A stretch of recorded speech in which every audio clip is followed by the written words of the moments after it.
గ్రంథములో నుండి మొదటి రాజులు గ్రంథం 19వ అధ్యాయం 3వ వచనాన్ని చదువుదాం. కాబట్టి అతడు ఈ సమాచారము తెలుసుకొని లేచి తన ప్రాణము కాపాడుకొనుటకై పోయి యూదా సంబంధమైన బెయర్షెబాకు చేరి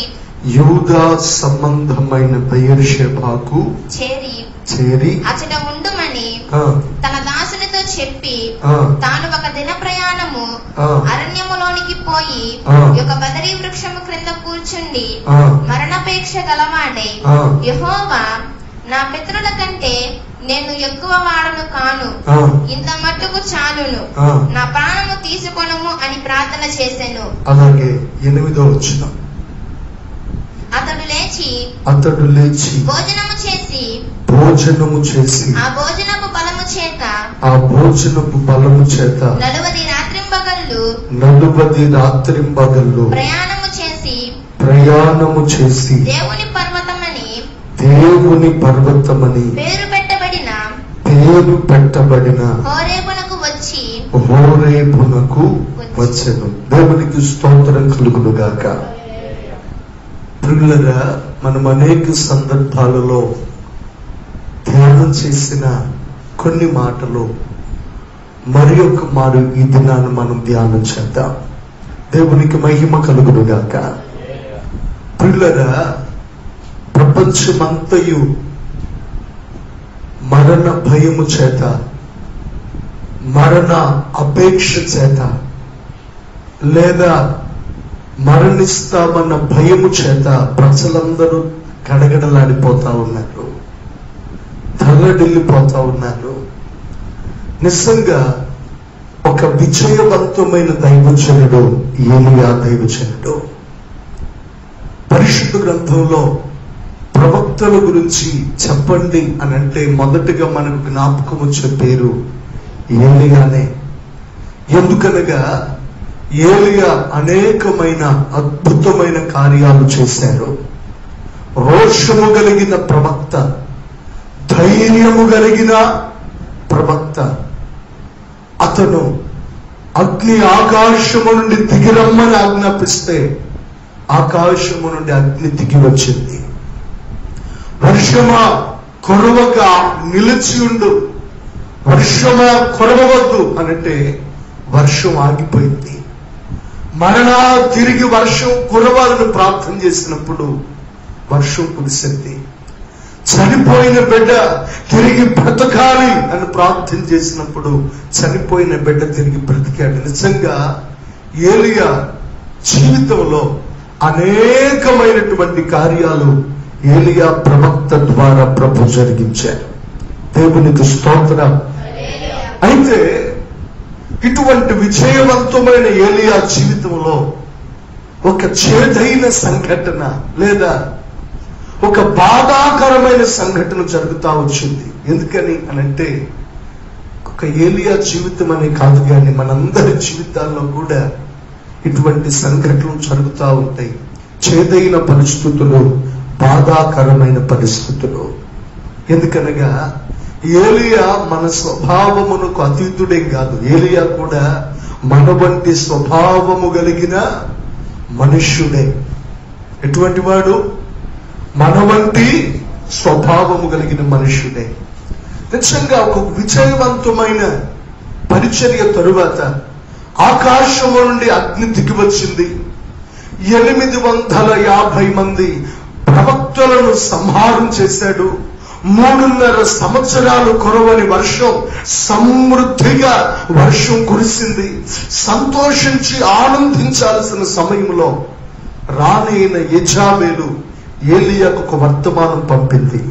ఏమిటా వర్తమానం అనంటే, రేపు ఈ వేళకు, రేపు ఇదే సమయానికి ఏలియా ప్రాణాన్ని నేను తీసివేస్తాను. ఒకవేళ ఏలియా ప్రాణం నేను తీయలేకపోతే దేవుడు నాకు అపాయం కలుగు చేయనుగా కానీ తన సైన్యాన్ని పిలిచి పట్టణాలు వెతకండి, గ్రామాలు వెతకండి, ప్రాంతాలు వెతకండి, ఏలియా ఎక్కడ కనబడితే అతని తల అక్కడ నరికి తీసుకురండి, అని యెజబెలు ఆజ్ఞాపించినప్పుడు ఏలియా ధైర్యం కలిగిన ప్రవక్త, రోషం కలిగిన ప్రవక్త. అటువంటి ఏలియా యెజబెలు చెప్పిన మాటకు భయపడి సరిహద్దుల్లో ఉన్న బెయేర్షెబాకు పరిగెత్తుకొని పారిపోవటం ప్రారంభించాడు. ఎక్కడికి పారిపోతున్నాడు? యోధా సంబంధమైన బెయేర్షెబాకు చేరి ఆ బెయేర్షెబాలో ఒక దిన ప్రయాణమంత దూరం నడిచి ప్రయాణం చేసి అరణ్యంలోనికి వెళ్ళిపోయి ఒక చెట్టు క్రింద కూర్చున్నాడు. బదరీ వృక్షం. ఏ వృక్షం? బదరీ వృక్షం. ఒకవేళ ఇప్పుడు మనం దీన్ని పిలవాలి అంటే తంగేడు చెట్టు అని పిలవచ్చు. ఏ చెట్టు? తంగేడు చెట్టు, లేదా జెన్నిఫర్ ట్రీ, తంగేడు చెట్టు. ఈ చెట్టు కింద కూర్చున్నాడు ఏలియా. ఇక ఆ చెట్టు కింద కూర్చొని అతనిలో భయం, మరణాపేక్ష కలిగిన వాడై ఆ చెట్టు కింద కూర్చొని ప్రార్థించడం ప్రారంభించాడు. ఏమని ప్రార్థిస్తున్నాడు? దేవా, నా పితరుల కంటే నేను ఎక్కువైన వాడను కానయ్యా, నా పురాణం తీసివేసుకో, నా పురాణం తీసుకో అని ఆ అరణ్యంలో ఆ చెట్టు క్రింద కూర్చొని కలవరాల మధ్యలో, కన్నీళ్ల మధ్యలో ఏలియా ప్రార్థన చేస్తా ఉన్నట్టు. అయితే అలా చెట్టు కింద ప్రార్థన చేస్తూ చేస్తూ చేస్తూ అలాగే నిద్రపోయాడు. నిద్రపోయిన తరువాత ఒక దేవదూత అతని వద్దకు వచ్చింది. ఏలియా, లే లే అని ఏలియాను లేపింది. ఆ ఏలియా దగ్గర మంచి అప్పము, నీళ్ల బుడ్డి ఏలియా తల దగ్గర కనబడ్డాయి. చక్కగా ఆ అప్పము, నీళ్ల బుడ్డి శుభ్రంగా అప్పాన్ని తిన్నాడు, నీళ్ల బుడ్డితో నీరు తాగాడు, చక్కగా నిద్రించాడు. మరలా ఈసారి రెండవసారి దేవునితో ఏలియా వద్దకు ఏలియా, లే, నీ శక్తికి మించిన ప్రయాణము నీకు సిద్ధమై ఉంది. నువ్వు లేచి ఈ బెయేర్షెబా నుండి హోరేబుకు వెళ్ళు. స్తోత్రం కలుగునుగాక. ఎక్కడి నుండి? బెయేర్షెబా నుండి హోరేబుకు వెళ్ళు. నీ శక్తికి మించిన ప్రయాణం చేయి. ఎందుకని హోరేబుకు ఎందుకు వెళ్ళమంటున్నాడు దేవుని దూత? నిజంగా బెయేర్షెబాలో ఏముంది అని అంటే, ఏలియా జీవితము ఆ బెయేర్షెబాలో కొన్ని అనుభవాలు ఉన్నాయి. ఏమిటి అనుభవాలు అంటే, మొదటిగా భయం. ఏం చెప్పండి? భయం. ఎవరికి భయపడిపోతున్నాడు ఏలియా? యెజబెలు రానికి పొరపాటున సైనికురాలను కనబడితే చాలు భయపడిపోతున్నాడు. అమ్మో, వీడు నన్ను చంపివేస్తాడేమో. భయం భయం భయం. మనుషులు ఎవరైనా చూస్తే తన యొక్క తలను నరికివేస్తారేమో, తనను చంపి తీసుకుని వెళ్ళిన వారికి రాణి బహుమానం ఇస్తుంది అని ఒకటే భయం ఏలియా జీవితంలో ఉంది. అలాగే పారిపోతా ఉన్నాడు. ఏం చేస్తున్నాడు? రెండవదిగా పారిపోతా ఉన్నాడు. మూడవదిగా చూస్తా ఉన్నప్పుడు మరణాపేక్ష వచ్చేసింది ఏలియాకు. ఏ అపేక్ష? వాస్తవానికి ఏలియాకు మరణం ఉందా? ఏలియాకు మరణం ఉందా? ఆ కాలంలో ఉన్న ప్రవక్తల శిష్యులందరికీ తెలుసు ఏలియాకు ఏమి లేదు, మరణం లేదు. సుడిగాలి చేత ఏలియా కొనిపోబడతాడు. వాస్తవానికి ఏలియాకు దేవుడు ఒక వాగ్దానం ఇచ్చాడు. ఏలియాకు ఏమి లేదు, మరణం లేదు. సుడిగాలి చేత ఏలియా కొనిపోబోతాడు. కానీ మరణము లేని ఏలియాలో ఇప్పుడేమొచ్చేసింది? మరణాపేక్ష. మరణాపేక్ష ఆ ఏలియాను తొందర చేస్తా ఉంది. ప్రజలా, ఈరోజు మన జీవితంలో కూడా ఈ మూడు ఏలుబడి చేస్తా ఉన్నాయి. ఏమిటి మూడు? ఒకటి భయం, రెండవది దాగి ఉండడం, మూడవది మరణ అపేక్ష. అని చెప్పండి, భయం. ఈరోజు అనేక మంది జీవితాల్లో భయం భయం. అమ్మో, తినడానికి ఏమైనా దొరుకుతుందో లేదో, ఆహారం ఉంటుందో ఆహారము లేదో అనేటువంటి ఆహారమును గూర్చినటువంటి భయం, ఎక్కడికి వెళ్తే ఏదైనా వ్యాధి నాకు సోకుతుందేమో అనేటువంటి భయం, లేకపోతే జీవితంలో పిల్లరా నేను ఏ విధంగా ముందుకు సాగలనేటువంటి భయం భయం భయం. అనేక మంది భయము చేత పీడించబడతా ఉన్నారు. నిజంగా పరిశుద్ధ గ్రంథంలో దేవుడు ఇంచుమించు 365 సార్లు రాసి పెట్టాడట. ఏమని? భయపడకము అని. ఎందుకని 365 సార్లు రాసి పెట్టాడు అనంటే, సంవత్సరానికి ఇంచుమించు 365 రోజులు కనుక దేవుడు ప్రతి దినం కూడా రాత్రి వేళ కలుగు భయమునకైనా, పగటి వేళ ఎగురు బాణమునకైనా, చీకటిలో సంచరించు తెగులుకైనా, మధ్యాహారమందు పాడు చేయు రోగముకైనా నీవు భయపడకొందువు. Amen. Praise the lord. Hallelujah. ఏమంటాడు ఆయన? నీవు భయపడకూడదు. ఎందుకనంటే దేవుడు మనము భయపడుటకు దాస్యపు ఆత్మను పొందలేదు. మనం భయపడుటకు పెరిగితనం గల ఆత్మను ప్రభు మనకి ఇవ్వలేదు. కానీ ఆయన మనకు శక్తి కలిగిన ఆత్మను ప్రభు మనకిచ్చారు.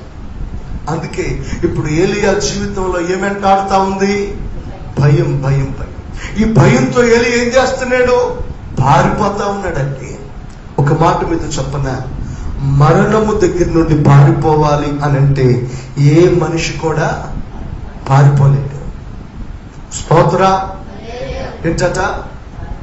మరణం దగ్గర నుండి పారిపోవాలంటే ఏ మనిషిని కూడా పారిపోలేడు. ఆమోస్ ప్రవక్త చెప్తాడు, వీధిలో సింహం ఎదురవుతా ఉంది, అమ్మో సింహం ఎదురైంది అని దాని నుండి తప్పించుకున్నాడట. తప్పించుకొని అమ్మయ్య అని ఆయాసపడుతూ కూర్చుంటే ఈలోగా ఎదురుగా ఎలుగుబంటి కనబడిందట. ఏంటి? అమ్మో ఇప్పుడేదో సింహం నుండి తప్పించుకున్నాడు అంటే మరణం కనబడింది, ఎలుగుబంటి. తీరా అమ్మో ఎలుగుబంటి అని మళ్ళా పరిగెత్తి ఈ ఇంటి దగ్గరికి వెళ్తే అమ్మయ్య ఇల్లు వచ్చేసింది, ఇక ఎలుగుబంటి నన్ను ఏం చేయలేదు అనుకొని ఇంటి దగ్గరికి వచ్చి తలుపు మీద చేయగానే ఆ గోడ మీద ఉన్న పాము చేయి మీద గారి చచ్చిపోయాడంట. Praise the lord. ఏంటి? సింహం తప్పించుకుంటే ఎలుగుబంటి ఎదురైంది. సర్లే ఎలుగుబంటిని తప్పించుకున్నామంటే సర్పము కరిచింది. నిజంగా మరణమును ఏ ఒక్కరు కూడా తప్పించలేరు. కానీ మరణమును తప్పించాలి అనంటే అది కేవలం మన ప్రభువైన యేసుక్రీస్తు ద్వారా మాత్రమే సాధ్యం. ఎందుకనగా మరణపు ముళ్ళను విరిచిన వాడు ఆయనే. మరణపు ముళ్ళను విరిచిన వాడు, మరణమును మృంగివేసిన వాడు, నిజంగా పునరుత్థాన బలము చేత మరణపు ముళ్ళను విరిచిన వాడు ఆయన మాత్రమే. కాబట్టి ఇప్పుడు ఏలియా ఏం చేస్తున్నాడు? పారిపోతున్నాడు, తప్పించుకొని దాక్కుంటున్నాడు భయపడుతూ. ఈ అపేక్ష వచ్చేసింది, మరణాపేక్ష వచ్చేసింది. వాస్తవానికి ఏలియాకు మరణం ఉందా? లేదు, వాగ్దానం ఉంది.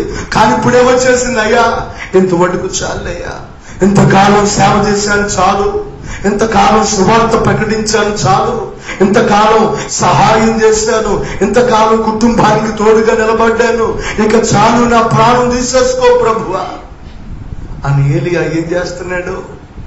మరణాపేక్ష కలిగిన వాడే ప్రార్థన చేస్తున్నాడు. అయితే ప్రభు అంటున్నాడు తన దూతను పంపి, ఏలియాలే నీ శక్తికి మించిన ప్రయాణము నీకు సిద్ధమై ఉంది. దేవునికి స్తోత్ర.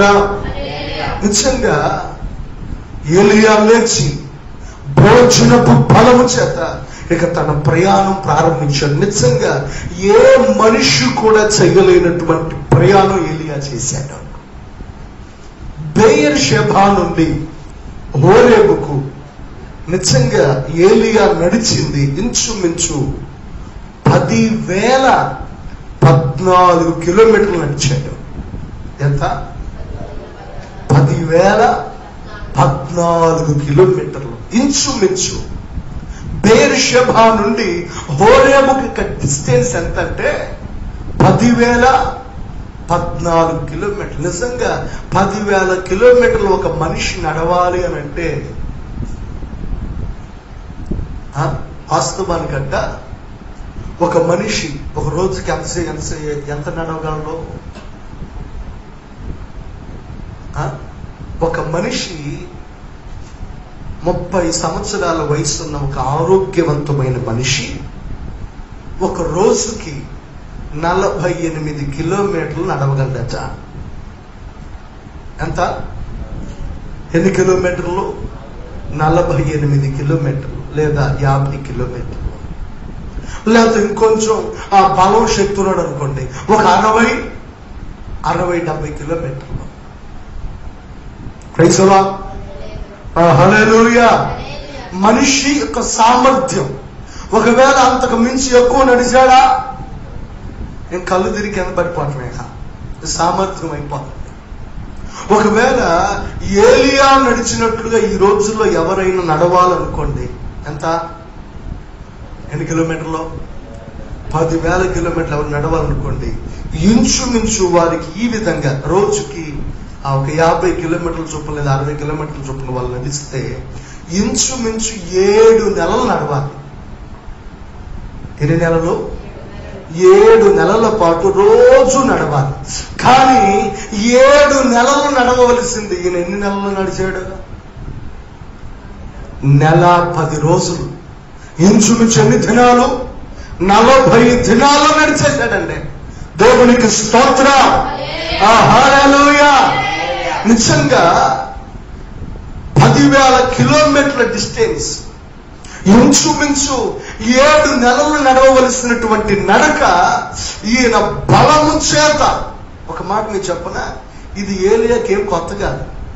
ఏంటి ఈ నడక? ఈయన ఏలియాకి ఏం కొత్తది కాదు. ఆ మొదటి అధ్యాయంలో చూస్తే ఏలియాట ఆహాబు రథము కంటే ముందుకు వెళ్ళిపోయాడట. కర్మేలు పర్వతం దగ్గరికి వచ్చాక, కర్మేలు పర్వతం దగ్గర ఆహాబు వాన పడుతుంది, త్వరగా ఇంటికెళ్ళు, రథం సిద్ధపరచుకొని మనం చెప్పినప్పుడు ఆహాబు రథం సిద్ధపరచుకుంటే ఇక రథం మీద వెళ్తా ఉంటాడు రాజుగారు. ఈలోగా యెహోవా ఆత్మ ఏలియాను బలపరచగా ఆహాబు రథము కంటే, చదవన మాట రాజుల గ్రంథం 18వ అధ్యాయం 46వ వచనం. యెహోవా హస్తము ఏలియాను బలపరచగా అతడు నడుము బిగించుకొని అహబు కంటే ముందుగా పరిగెత్తుకొని పోయి ఇశ్రాయేలు గుమ్మమునొద్దకు వచ్చెను. నిజంగా రథం అంటే గుర్రాలు ఉంటాయి. ఇప్పుడు గుర్రాలతో మనిషి పరిగెత్తగలడా? గుర్రాలతో మనిషి పరిగెత్తగలడా? నిజంగా యెహోవా హస్తము ఏలియాను బలపరిచింది. బలపరిచిన వెంటనే ఇప్పుడు ఏలియా అహాబు రాజుగారి రథము కంటే గుర్రాల కంటే వేగంగా ముందుకెళ్ళిపోయాడు. ఇప్పుడు అలాగే మరలా ఇప్పుడు ప్రయాణం ఎక్కడి నుండి ఎక్కడి వరకు? బెయేర్షెబా నుండి హోరేబు వరకు. ఎన్ని కిలోమీటర్లు? 10,014 కిలోమీటర్ల డిస్టెన్స్ ని ఈయన ఎన్ని దినాలు వెళ్ళాడు? మామూలుగా అయితే 7 నెలలు వెళ్ళాలి. కానీ బలపరిచిన వాడు దేవుడు. దేవునికి స్తోత్రం కలుగునుగాక. దేవుని ఆత్మ ద్వారా బలపరచబడితే, దేవుని ఆత్మ నిన్ను బలపరుస్తూ ఉంటే అసాధ్యమైన కార్యాలు కూడా పరిశుద్ధాత్మ ద్వారానే సాధ్యపరచబడతాయి. ఆమేన్. గట్టిగా చెప్తామా? ఆమేన్. నిజంగా అందుకే కదా ప్రభు అంటారు, శక్తి చేతలు కాదు, మనుషుని శక్తి చేత, మనుషుని బలము చేత కాదు, కానీ కేవలము నా ఆత్మ చేతనే ఇది జరుగును. దేని చేత? కేవలము దేవుని ఆత్మ చేతనే, కేవలము దేవుని శక్తి చేతనే కార్యాలు జరిగించబడతాయి. కాబట్టి ఇప్పుడు ఏలియా దేవుని ఆత్మ అతనిని బలపరచగా దేవదూత ఇచ్చిన ఆహారాన్ని తిని ఇంచుమించు 7 నెలల పాటు 10,000 కిలోమీటర్లు నడవలసిన నడక 40 దినాల్లో పగలు రాత్రులు నడిచి ఎక్కడికి వచ్చాడు? హోరేబుకి వచ్చాడు. ఒక్క మాట, ఇప్పుడు అంత దూరం నడిచి హోరేబుకి ఎందుకు రావాలి? అంత దూరం నడిచి హోరేబుకి ఎందుకు రావాలి? అక్కడ బెయేర్షెబాలో ఉండొచ్చు కదా. హోరేబు నిజంగా ఆ దేశాన్ని దాటి యూదా సంబంధమైన బెయేర్షెబా. హోరేబు పర్వతం ఏ దేశంలో ఉంటుంది? మిద్యాను దేశంలో ఉంటుంది. ఏ దేశం? మిద్యాను దేశం. స్తోత్రం కలుగును గాక. నిజంగా మోషే దినాల్లో ఎక్కువ హోరేబు పర్వతాన్ని గురించి మనం చదువుతూ ఉంటాం. మోషే దినాల్లో గురించి చదువుతున్నప్పుడు హోరేబు పర్వతాన్ని గురించి మనం చదువుతూ ఉంటాం. అయితే నా పిల్లగా ఇప్పుడు దైవజనుడైనటువంటి ఏలియా ఎక్కడికి వచ్చాడు? హోరేబుకి ఎందుకు వచ్చాడంటే, హోరేబులో ఏముంది?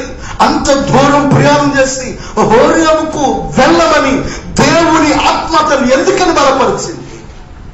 ప్రైజ్ అలాడ్. హల్లెలూయా. దేవుని ఆత్మ నేను అనుకుంటాను ఎంత వేగంగా మరి గంటకి స్తోత్రం కలుగును గాక 60 కిలోమీటర్ల స్పీడ్ లో వచ్చాడో, మరి 50 కిలోమీటర్ల స్పీడ్ వచ్చాడో, లేకపోతే బైక్ చక్రాలు కనుక గర్రగర్ర తిరిగినట్టుగా కాళ్ళు టగటగడగడగడగా స్తోత్రం కలుగును గాక పరిగెత్తుకుండా వచ్చాడో, మొత్తం మీద వచ్చి ఎక్కడికి వచ్చాడంటే హోరేబుకు వచ్చాడు. నిజంగా హోరేబులో ఏముంది అనంటే, దేవుని వాక్యాన్ని మనం చదువుతున్నప్పుడు హోరేబును గురించి 3 మాటలు మనం ధ్యానం చేద్దాం. మొదటి మాట, హోరేబులో పరిశుద్ధత. ఏమని చెప్పండి? హోరేబులో పరిశుద్ధత. చూడండి, నిర్గమకాండం 3వ అధ్యాయం. నిర్గమకాండం 3వ అధ్యాయం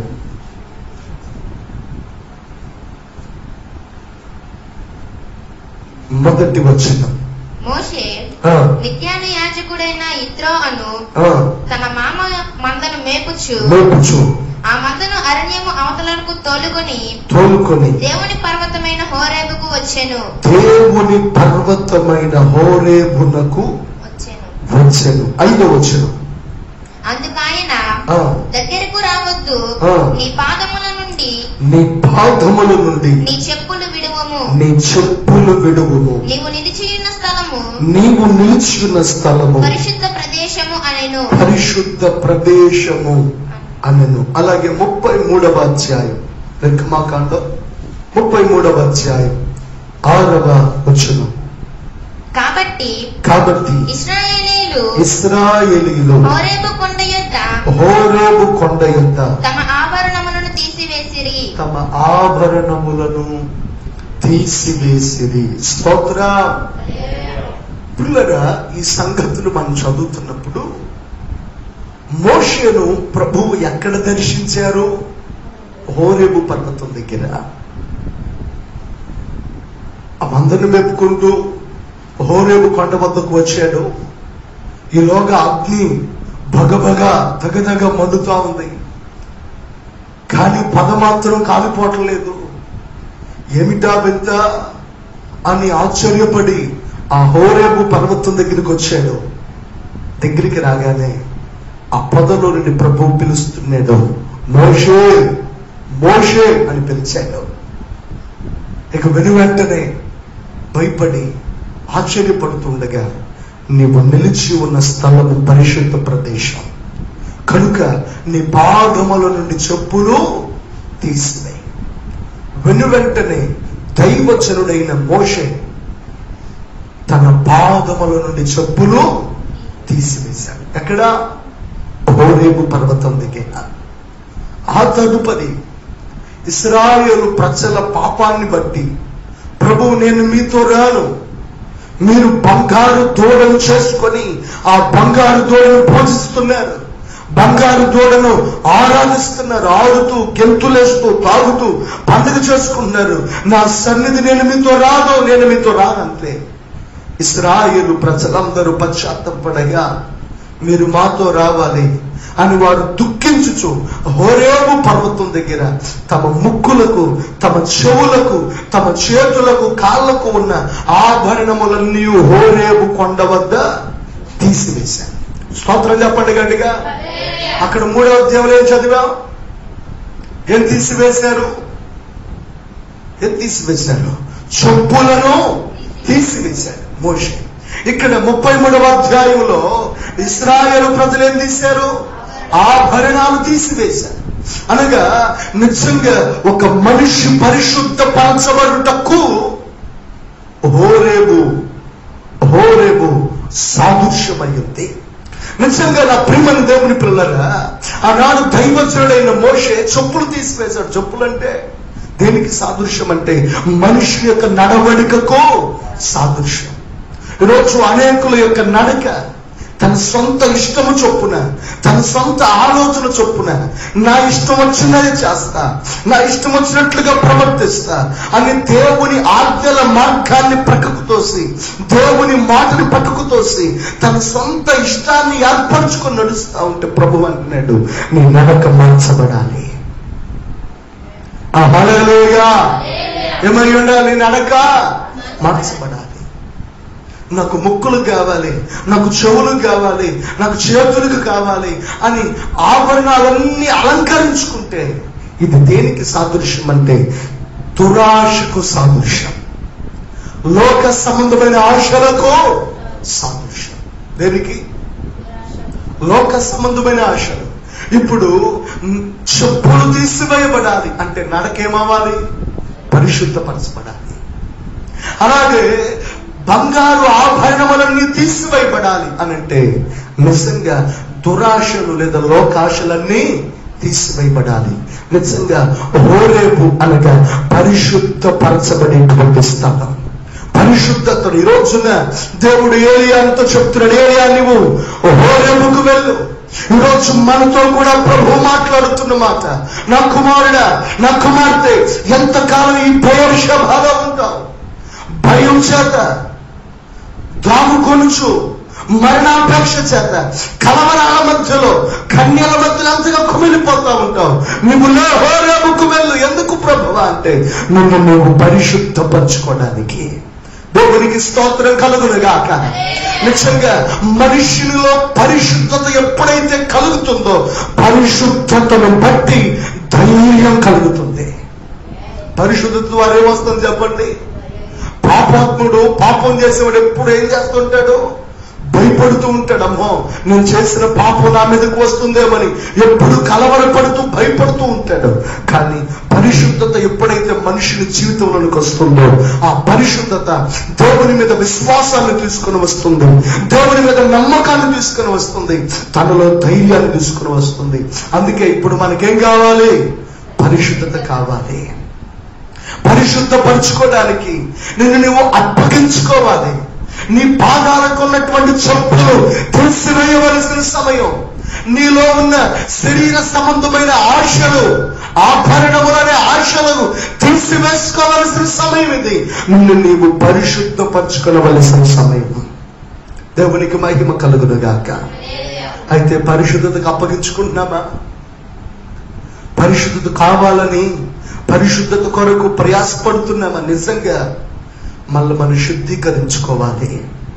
ఆమె రోజు మనుషులు ఏం చేస్తున్నారంటే శరీరాన్ని శుద్ధి చేసుకుంటున్నారు, వస్తువులు శుద్ధి చేసుకుంటున్నారు, ఇంటిని శుద్ధి చేసుకుంటున్నారు. కానీ ప్రభువు నివసించే హృదయాన్ని మాత్రం శుద్ధి చేసుకోలేకపోతున్నారు. ప్రతిరోజు మొహం కడుక్కున్నావా? కడుక్కో. ప్రతిరోజు శరీరాన్ని శుభ్ర స్నానం చేస్తున్నామంటే శుభ్రంగా చేస్తున్నాం, తెల్లగా తెల్లగా రావాలి. ప్రతిరోజు వస్తువులన్నీ కడుగుతున్నాం, ప్రతిరోజు వస్తువులు కడిగేస్తున్నాం.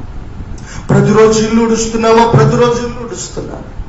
అయితే భౌతికమైనవన్నీ శుద్ధీకరిస్తున్నాం, కానీ ప్రభువు నివసించే హృదయాన్ని మాత్రం శుద్ధీకరించలేకపోతున్నాం.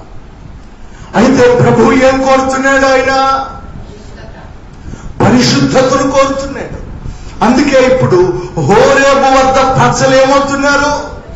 పరిశుద్ధపరచబడుతున్నారు. కాబట్టి ఇప్పుడు ఏలియాను కూడా ప్రభు ఎక్కడికి వెళ్ళమంటున్నాడు? హోరేబుకు వెళ్ళమంటున్నాడు. ఇప్పుడు నిన్ను కూడా దేవుడు హోరేబుకు వెళ్ళమంటున్నాడు. ఎందుకనంటే నన్ను నీవు పరిశుద్ధపరచుకోవాలి. దేవునికి స్తోత్ర. నీ యొక్క హృదయ అంతరంగాన్ని పరిశుద్ధతలోనికి నడిపించాలి. ఆమేన్. చంద్రమ్మ గడిగా. అందుకే ఇప్పుడు మనకేం అవసరం? పరిశుద్ధత అవసరం. మన కంటి చూపులో కానీ, మన నోటి మాటల్లో కానీ, మన హృదయ ఆలోచనలో కానీ నిజంగా పరిశుద్ధత అనేది ప్రభు కోరుతున్నాడు. ఈరోజు పరిశుద్ధత లేకుండా నువ్వు పాటలు పాడుతూ ఉండొచ్చు, పరిశుద్ధత లేకుండానే వాక్యం చదువుతూ ఉండొచ్చు, కానీ అది దేవునికి ఏమాత్రం అంగీకారమైనది కాదు. నా హృదయములో పాపమును లక్ష్యము చేసిన ఎడల ప్రభువు నా మనవిని వినకపోవను. కనుక నీ ప్రార్థనలన్నీ నెరవేర్చకపడకపోవడానికి గల ఒక కారణం ఏమిటంటే ఇంకను పాపము నీలో ఉండి తీసివేయబడకపోవటమే, పరిశుద్ధతను పొందుకోలేకపోవటమే. అందుకని ఇప్పుడు ఎక్కడికి నడవాలి? హోరేబుకు నడవాలి. నీలో ఉన్న చెప్పులు, నీ నడవడిక, నీలో ఉన్నటువంటి ఆభరణాలు, దురాశలు అవి తీసివేయబడాలి. Praise the lord. హల్లెలూయా. అలాగే హోరేబులో ఉన్న రెండవ అనుభవం చూద్దాం. చూడండి, నిర్గమకాండం 17వ అధ్యాయం 6వ వచనం.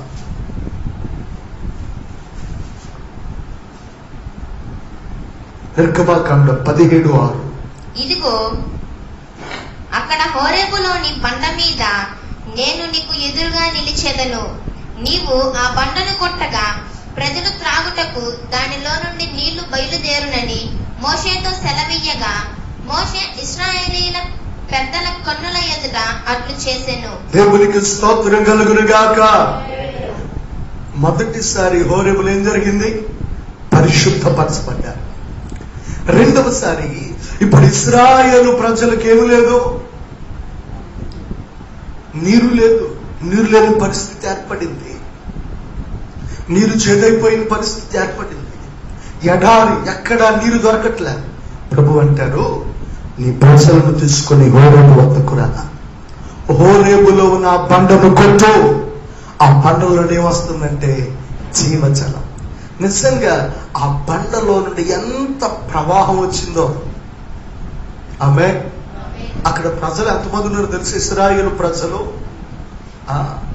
యవ్వనస్తులైన కాల్బలము 6 లక్షల మంది, మరి భార్యలు ఒక 6 లక్షల మంది, మరి వాళ్ళ పిల్లలు ఇప్పుడులాగా ఇంటికి ఒకళ్ళు ఇద్దరు ఉండేవాళ్ళు అనుకున్నారా?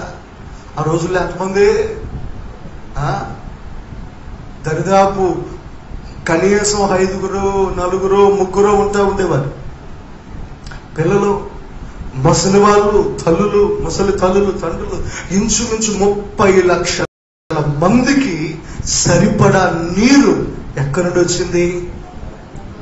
నిజంగా నేను అనుకుంటా నా బండలో నుండి మోటార్ వేస్తే వచ్చే వాటర్ కంటే కూడా, దేనికంటే మోటార్ వేస్తే వచ్చే వాటర్ కంటే కూడా ఇంచుమించు దరిదాపు 30 లక్షల మందికి తగిన వాటరు. స్తోత్రం కలుగును గాక. డ్యామ్ పైకెత్తుతారు చూసారా? డ్యామ్ పైకెత్తినప్పుడు ఎలా వస్తాయి నీళ్లు? ఫోర్స్గా. నేను అనుకుంటాను ఆ బండను కొట్టగానే డ్యామ్ ఓపెన్ అయినట్లుగా ఆ బండలో ఉన్న డ్యామ్ ఓపెన్ అయింది. స్తోత్రం కలుగును గాక. ఎంతమందికి? 30 లక్షల మంది ప్రజలకు తగిన నీరు సమృద్ధిగా వాళ్ళు స్నానాలు చేయాలా, మంచినీళ్ళు తాగాలా, వాళ్ళ వస్త్రాలు మొత్తం అన్ని కూడా నిజంగా 30 లక్షల మందికి సరిపడిన నీరు సమృద్ధిగా ఆ బండలో వచ్చింది. దేవునికి మహిమ కలుగును గాక. నిజంగా ఆ 40 సంవత్సరాల అరణ్య యాత్రలో ఆ బండ వారిని వెంబడించి వారికి పిల్లల వారి యొక్క దాహాన్ని తీర్చింది ఆమె బండ. ఆమె నీవేనా ఆత్మదాహము తీర్చిన వెంబడించిన బండను, నీవేనా ఆత్మదాహము తీర్చిన వెంబడించిన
నిజంగా పిల్లరా, ఆ బండ ఎవరు? మన ప్రభువైన యేసుక్రీస్తే. ఆనాడు 30 లక్షల మందికి ఆ బండ నీరుబడలింది. ఈ రోజున మన ప్రభువైన యేసుక్రీస్తు కొన్ని కోట్ల మందికి, 100 కోట్ల మంది ప్రజలకు కావలసిన సమృద్ధి ఆయన దగ్గర ఉంది, కావలసిన ఆశీర్వాదం ఆయన దగ్గర ఉంది, కావలసిన స్వస్థత ఆయన దగ్గర ఉంది, కావలసిన విడుదల ఆయన దగ్గర ఉంది. ఆమె చెప్తాం గట్టిగా ఆమె. అయితే ఇప్పుడు ఈ బండలో ఏమొస్తుంది తెలుసా? నీరు, జీవజలం. ఈ జీవజలం ఏంటో తెలుసా? ఆనాడు బండలో నుండి ఇశ్రాయేలు ప్రజలకు నీరు దొరికితే, ఈ రోజున మన ప్రభువైన యేసుక్రీస్తు అనే బండలో నుండి మనకు దొరికేది జీవజలం అనబడుతున్న పరిశుద్ధాత్మ దేవుడే. ఎవరైనా ప్రభు అన్నారు, నా యందు విశ్వాసం ఉంచు వారి కడుపులో లేఖనము చెప్పినట్లుగా జీవజలనదులు పారునని ప్రభు బిగ్గరగా చెప్పారు. నిజంగా నా ప్రియమైన దేవుని పిల్లరా, మన వ్యక్తిగత ఆత్మీయ జీవితంలో మనం తృప్తిపరచబడేది పరిశుద్ధాత్మ దేవుడు మనం తృప్తిపరచునుగాక, మన ఆత్మ దాహాన్ని తీర్చునుగాక. మీరు తాగేవారు మరలా తప్పుకుంటారు, కానీ ఈ జీవజలము త్రాగేవారు ఎన్నటికీ తప్పికొనకుండునుగాక. ఎందుకంటే ఈ జీవజలం వారిని తృప్తిపరుస్తుంది. ఆ జీవజలం పరిశుద్ధాత్మ. ఇప్పుడు ఆ జీవజలం ఎక్కడ వస్తుంది? హోరేబులో ఉన్న బండ దగ్గరికి వస్తుంది. Praise lord. అందుకే హోరేబులో ఉన్న రెండవ అనుభవం ఏంటంటే జీవజలం. మొదటిదేంటి? హోరేబులో పరిశుద్ధత. రెండవ అనుభవం హోరేబులో జీవజలం. జీవజలం అనగా పరిశుద్ధాత్మనే. మనం తృప్తిపరిచేది, మనం బలపరిచేది, మనం నడిపించేది పరిశుద్ధాత్మ దేవుడు. ఆమేన్. అలాగే మూడవ అనుభవం చదువుదాం చూడండి. ద్వితీయోపదేశకాండం 5వ అధ్యాయం 2వ వచనం. మన దేవుడైన యెహోవా హోరేబులో మనతో నిబంధన చేసెను. మనతో నిబంధన చేశాను. ఇప్పుడు హోరేబులో ఏముంది? మూడవదిగా నిబంధన. మొదటిగా పరిశుద్ధత, రెండవది జీవజలం అనగా పరిశుద్ధాత్ముడు, మూడవదిగా నిబంధన. హోరేబులో ప్రభు మనతో ఏం చేస్తున్నారంటే నిబంధన చేస్తున్నారు. ఇది కాలాన్ని బట్టి మారిపోయే మనుషుల నిబంధన కాదు, లేకపోతే అవసరం ఉంటే మాత్రమే జరిగించబడే మనుషుల నిబంధన కాదు. ఇది తరతరములు మారని నిత్యమైనటువంటి నిబంధన. ఆమేన్. ఆమేన్. హోరేబులో ప్రభు ఏం చేస్తున్నారు? నిబంధన. ఆనాడు ఇశ్రాయేలు ప్రజలతో హోరేబులో ఒక నిబంధన చేయబడినట్లుగా ఈరోజు మన నిమిత్తం కూడా ప్రభువు నిబంధన చేశారు. ఇది ఆయన రక్తము వలన అయినా క్రొత్త నిబంధన ప్రభు మనతో చేశారు. ఆమేన్. ఈ క్రొత్త నిబంధన మనకుంది. ఈ నిబంధనే మనల్ని నిలవబెట్టి బలపరుస్తుంది. మనం ఎవరమంటే నిబంధనాజనులం. మనం ఎవరు? నిబంధన లేని వారు కాదు. మనకు ఒక నిబంధన, ఒక ప్రామిస్, ఒక వడంబడిక ఉంది మనకు. కాబట్టి ఇప్పుడు ఏలియాను ప్రభు ఎక్కడికి వెళ్ళమంటున్నాడు? బెయేర్షెబా నుండి లేచి, బెయేర్షెబాలో ఏమున్నాయి? భయం, పారిపోయి తాకికోవటం, మరణాపేక్ష ఉంది. అందుకే 10,000 కిలోమీటర్ల దూరం నడిచి ఎక్కడికి వెళ్ళమంటున్నాడంటే హోరేబు వద్దకు. ఎందుకనంటే పరిశుద్ధపరచబడే స్థలం, జీవజలం చేత, పరిశుద్ధాత్మ చేత తృప్తిపరచబడే స్థలం, నిబంధన పూర్వకమైన స్థలం. ఆ హోరేబు ఏమిటో తెలుసా? ప్రార్థనా స్థలమే హోరేబు. ప్రభు స్వరాన్ని వినే స్థలమే హోరేబు. ప్రభుతో సమయము గడుపుతున్న స్థలమే హోరేబు. దేవునికి స్తోత్రం. హల్లెలూయా, హల్లెలూయా. ఒక్క మాటలో చెప్పాలి అంటే హోరేబు అనగా ఏమిటంటే దేవుని సముఖం. చదువుదాం మరొకసారి రాజుల గ్రంథం 1 రాజులు 19వ అధ్యాయం 11వ వచనం. అందుకాయన నీవు పోయి పర్వతము మీద యెహోవా సముఖమందు నిలిచియుండుమని. అంటే ఇప్పుడు హోరేబు హోరేబు హోరేబు అంటే అర్థం ఏంటో తెలుసా? యెహోవా సముఖం, యెహోవా మందర, యెహోవా సన్నిధి, యెహోవాకు సమీపం, యెహోవాకు దగ్గర. ఆమేన్. అందుకే ఈరోజు మనం కూడా దేన్ని ఏర్పాటు చేసుకోవాలంటే హోరేబుని ఏర్పాటు చేసుకోవాలంటే దేవుని సన్నిధిని, దేవుని సముఖాన్ని ఏర్పాటు చేసుకోవాలి. మార్త విస్తారమైన పనులు పెట్టుకొని తొందరపడి కలవరం పడిపోతా ఉంది. కానీ మరి అవన్నీ పక్కన పెట్టేసి ఎక్కడ కూర్చుంది? హోరేబులో కూర్చుంది, పరిశుద్ధపరచుకుంటుంది. ఆయన ఆత్మదాహం చేత తృప్తిపరచబడతా ఉంది. ఆయన చెప్తున్న నిబంధన పూర్వకమైన మాటలు వింటూ ఉంది. ఎవరో? మరియా యేసయ్య పాదాల దగ్గర కూర్చొని. మరి ఈరోజు నువ్వు ఎలా ఉన్నావు? నిజంగా హోరేబుకు వచ్చాక ఇప్పుడు ఏలియాలో భయం ఉందా? పోయిందా? ఏమైంది? భయం పోయింది. పారిపోయే స్వభావం ఉందా? పోయిందా? పోయింది. ఇప్పుడు మరణాపేక్ష ఉందా? పోయిందా? పారిపోయింది. ఎందుకనంటే దేవుని సముఖంలోనికి నువ్వు వస్తే నీ జీవితంలో ఉన్న భయం తొలగిపోతుంది. నీ జీవితంలో మరణాపేక్ష తొలగిపోతుంది. ఎక్కడా? దేవుని సముఖం. హోరేబు అనే దేవుని సముఖంలో తొలగించబడుతుంది. కాబట్టి మన పరిస్థితి ఎలా ఉంది? మన హృదయ స్థితిగతులు ఎలా ఉన్నాయి? మనం ఏ విధంగా ప్రభు వైపునకు చూడగలుగుతున్నాం? ఒక నిబంధన చేద్దామా?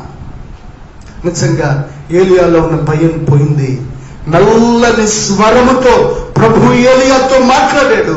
మరలా ఏలియా అదే యెజబేలుకు, అదే ఆహాబు రాజుకు, అదే ఇశ్రాయేలు ప్రజలకు మరలా బోధించడం కొరకు సిద్ధపరచబడ్డాడు. ఎక్కడా? హోరేబులో. కానీ ఈ రోజున దేవుని సముఖాన్ని నిర్లక్ష్యం చేస్తున్నావా? దేవుడికి ఇచ్చిన ప్రార్థనా స్థలాన్ని, ప్రార్థనా సమయం నిర్లక్ష్యం చేస్తున్నావా? ఆ ప్రార్థన సమయం నిర్లక్ష్యం చేయదు ప్రియ సహోదరి సహోదరుడా. ప్రభుతో ఒక నిబంధన చేద్దాం, ప్రభుతో ఒక తీర్మానం చేద్దాం, ప్రభుతో ఒక వడంబడిక చేద్దాం. ప్రభువా, నన్ను నేను పరిశుద్ధపరచుకుంటానయ్యా, నీ ఆత్మ చేత తృప్తిపరచబడతానయ్యా, నీ నిబంధన చేత నా జీవితాలు దిద్దుకుంటానయ్యా. నిజంగా హోరేబు వద్దకు మనం రావాలి, హోరేబు వద్దకు మనం నడిపించబడాలి. అడుగుదామా ప్రభు పాదాల చెంత? తలలు వంచుదాం, ప్రభుని అడుగుదాం. దేవా, కనికరించండి అయినా, హోరేబుకు నన్ను నడిపించండి, హోరేబు వద్దకు నన్ను నడిపించండి. అడుగుదాం ప్రభువా. భయము చేత, ఇదిగో మరణాపేక్షల చేత కృంగిపోతున్నాను, దిగజారిపోతున్నానయ్యా. దేవా, దయచేసి ఈ స్థితిలో నుండి విడిపించండి, ఈ పరిస్థితుల్లో నుండి నన్ను విడిపించండి. ప్రభు దగ్గర వేడుకుందామా? ప్రభుని అడుగుదామా? ప్రభు పాదాలు చెత్త మొరపెడదామా? దేవా, ఈ మనస్సు నాకు కావాలి అడుగుదాం. దేవుని సముఖాన్ని, దేవుని యొక్క ప్రార్థన సభ నిర్లక్ష్యం చేస్తున్నావు నా ప్రియ సహోదరి సహోదరుడా. ప్రభు మనతో మాట్లాడుతున్నాడు. నువ్వెలా విలుచున్నావు? నువ్వు ఏ పరిస్థితుల్లో ఉండి మాటలు విలుచున్నావు? మేము మీ గృహాల్లోనే, మీ ప్రార్థన స్థలమే హోరేబు స్థలం, మేము ప్రార్థించుకునే స్థలమే హోరేబు స్థలం. ఆ హోరేబు స్థలంలో దేవుని సముఖానికి దగ్గరగా వెళ్తున్నావా? దేవుని స్వరాన్ని వినటకు దగ్గరగా వెళ్తున్నావా? నిన్ను నీవు పరిశుద్ధపరుచుకుంటున్నావా? దేవుని ఆత్మ చేత నింపబడుతున్నావా? దైవ నిబంధనలో నిలవబడుతున్నావా? ఈ సమయంలో ప్రభు మనతో మాట్లాడిన మాటలకు మనం అప్పగించుకున్నాం. మన హృదయాలు మనం అప్పగించుకున్నాం. పిల్లరా, మన అంతరంగాలు మనం అప్పగించుకున్నాం. ప్రార్థిద్దాం. ప్రభు పాదాలు చేద్దాం. ప్రార్థన. మహోన్నతుడు అయిన మా తండ్రి, ప్రభువా, ఈ సమయంలో ఏలియాను మా ఎదుట పెట్టారు. ఏలియా జీవితంలో జరిగిన కార్యాన్ని మా ఎదుట పెట్టారు. మేము కూడా భయము చేత, మరణాపేక్షల చేత, దుర్భరమైన పరిస్థితుల చేత దిగజారిపోతూ ఉండగా మమ్మల్ని లేవనెత్తువాడా, మమ్మల్ని బలపరచువాడా, నిజంగా నీ వైపునకు చూస్తున్నాం. ప్రభువా, మమ్మల్ని పరిశుద్ధపరిచే ప్రార్థనా స్థలానికి, ఆత్మచేత నింపబడే ప్రార్థనా స్థలానికి మమ్మల్ని సమీపముగా మార్చండి అయ్యా. నిబంధన పూర్వకమైన స్థలానికి మమ్మల్ని సమీపముగా మార్చండి అయ్యా. మీ కృప మాతో ఉంచండి. మీ సన్నిధిని, మీ ప్రసన్నతను మాతో ఉంచండి. ప్రభువా, మీరు మాతో ఉండండి. ప్రభువా, మీ సన్నిధిని మాతో ఉంచండి. బలవంతుడా, మీకు స్తోత్రం. ఏలియాను బలపరిచిన వాడా, మమ్మల్ని బలపరచండి అయ్యా. ఎంతమంది ప్రభువా తమ కుటుంబాల్లో ఉండి, తమ గృహాల్లో ఉండి మాటలు విలుచున్నారో వారందరి నిమిత్తమై ప్రార్థిస్తున్నానయ్యా. ఒక్కసారి మీ బిడ్డలందరినీ జ్ఞాపకం చేసుకోండి. అనారోగ్యంగా ఉన్న బిడ్డలకు ఇప్పుడే స్వస్థతను దయచేయండి. కుటుంబంలో పోషణ లేక ఇబ్బంది పడుతున్నటువంటి ప్రతి ఒక్కరి విషయంలో ద్వారాలు తెరవండి. వారి వైపునకు దయగల మీ హస్తమును చాపండి. సమృద్ధిని వారికి దయచేయమని ప్రార్థిస్తున్నాం. అలాగే కుటుంబాల్లో కలవరాల చేత, అసమాధానాల చేత పీడించబడుతున్న ప్రతి వ్యక్తి హృదయములో ఉన్న గలిబిలి గందరగోళాలు యేసు నామములో తొలగించబడును గాక. నీ బాహువును చాపండి. నీ ప్రజలకు విడుదల, స్వస్థతని బట్టి నీ వాక్యములో ఉన్న వెలుగు మీ బిడ్డల జీవితాలను అనుగ్రహించమని, సమస్త మహిమయు ఘనతయు ప్రభావములు మీరే పొందుమని నజరేయుడైన యేసయ్య పరిశుద్ధ నామంలో ప్రార్థన చేసి వేడుకొనుచున్నాము తండ్రి. ఆమేన్. దేవుని ప్రేమయు ప్రభు యేసుక్రీస్తు కృపయు పరిశుద్ధాత్మని సహవాసం ఇప్పుడు ఎల్లప్పుడూ సదాకాలం ముస్కల పరిశుద్ధులకు కూడిన బిడ్డలకు ఈ మాటలు వినిన వారికి తోడైండును గాక. ఆమేన్. ప్రభు యేసు నామానికి సంపూర్ణ విజయం కలుగును గాక. ఆమేన్. Praise the lord. అందరికీ వందనాలు.